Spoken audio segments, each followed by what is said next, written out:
Hey, does anybody remember that kid show? It was called Candle Cove. It must have been 6 or 7. I never found reference to it anywhere, so I think it was on a local station around 1971 or 1972. I lived in Ironton at the time.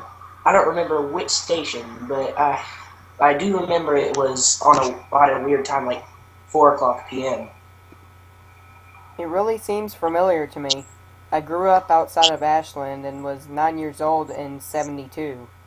Candle Cove, was it about pirates? I remember a pirate marinette at the mouth of a cave talking to a little girl. Yes, okay, I'm not crazy. I remember Pirate Percy.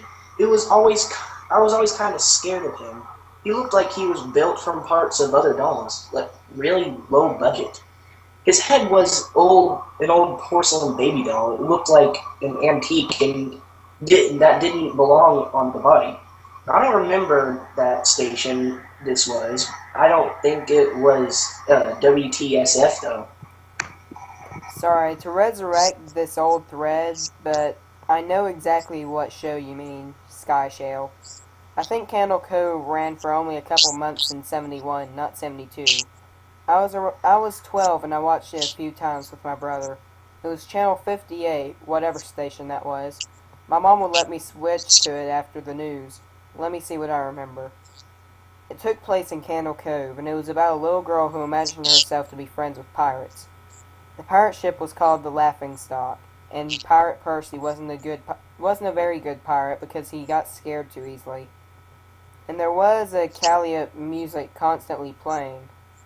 Don't remember the girl's name. Janice or Jade or something. Think it was Janice. Thank you, Jared. Remembers flooded back when you mentioned the laughing stock in Channel 58. I remember the bow of the ship was a wooden smiling face with the lower jaw submerged. It looked like it was swallowing the sea, and it had that awful Ed Wing voice and laugh. I especially remember how jarring it was when they switched from the wooden plastic model to a foam puppet version of the head and that top. I remember now too. Do you remember this part, Skyshell? You have to go inside. Mike, I got a chill reading that. Yes, I remember that. That's what the ship always told Percy when there was a spooky place he had to go in. Like a cave or dark room where the treasure was. And the camera would push in on Laughingstock's face with each pause. You have to go inside. With his two eyes askew and that flopping foam jaw and the fishing line that opened and closed it. Ugh. It looks so cheap and awful. You guys remember the villain? He had a face that was just a handlebar and mustache above really tall, narrow teeth.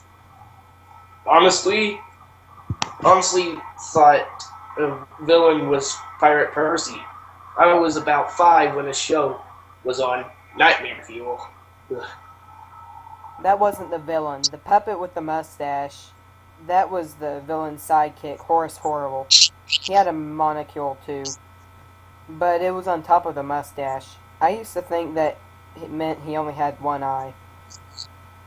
But yeah, the villain was another marionette, the Skin Taker. I can't believe what they let us watch back then.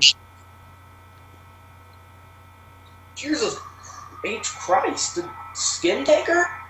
What kind of kid show were we watching? I seriously could not look at the screen when the Skin Taker showed up.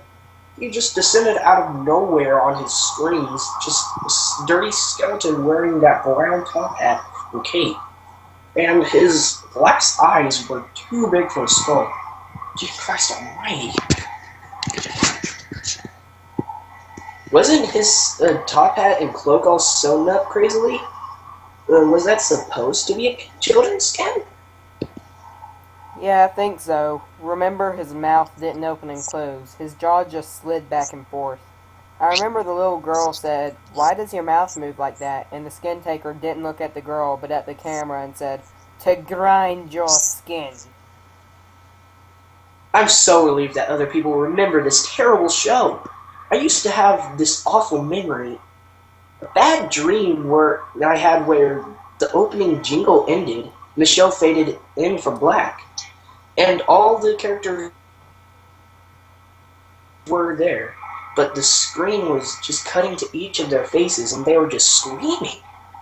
The puppets and the marionettes were flailing spastically, and all screaming. The girl was just moaning and crying like she had been through hours of this. I woke up many times from that nightmare. I used to wet the bed when I had it. I don't think that was a dream. I remember that. I remember that was an episode. No, that's not possible. There was no plot or anything. I mean, literally, just standing in a place crying and screaming for the whole show. Maybe I'm manufacturing the memory because he said that, but I swear to God, I remember seeing what you described. They just screamed.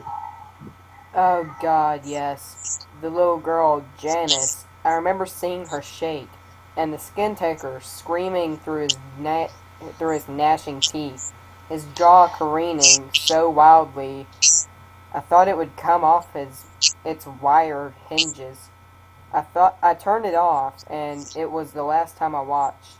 I ran to tell my brother, and we didn't have the courage to turn it back on.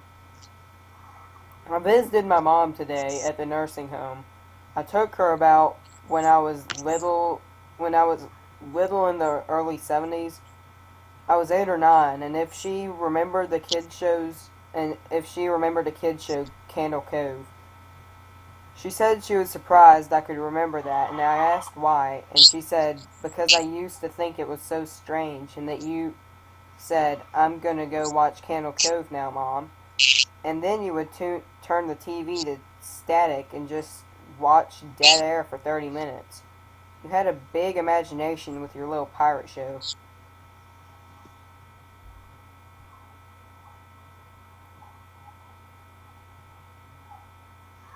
So that was Turn it our off? creepypasta.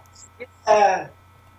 It was called Candle Cove. We'll put the link to the thing down in the description so you can go read it yourself. Now, we might redo this in the future because we did not have enough people on to really do the full actual thing, but we will try to do that later if you request it. Thank you for watching, guys, and this has been the Pop Tart Steelers TV, and we will see you later. Bye-bye! Bye.